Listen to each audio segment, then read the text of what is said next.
ونور وهدى ثم زيت ما نسينا ما جهلنا ذقنا تلاوته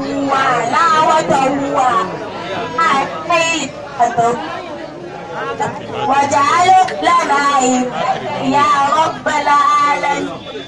اللهم انفعنا بالقرآن وانفعنا بالقرآن العظيم. اللهم اجعل القرآن لنا وفي القبر مونسا وفي القيامة شفيعا وعلى الصراط نورا وفي الجنة ومن النار سترا وحجابا وإلى العيوات كلها دليلا.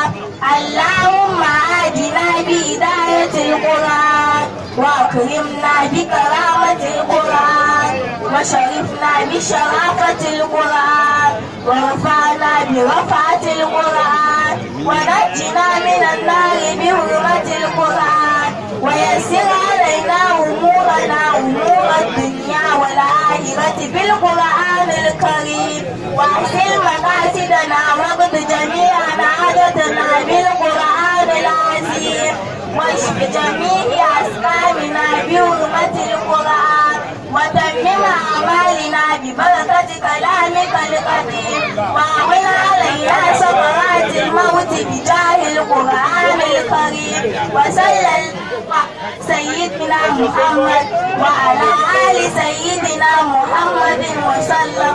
سبحان ربك رب العزة عما يصفون والسلام على المرسلين والحمد لله رب العالمين.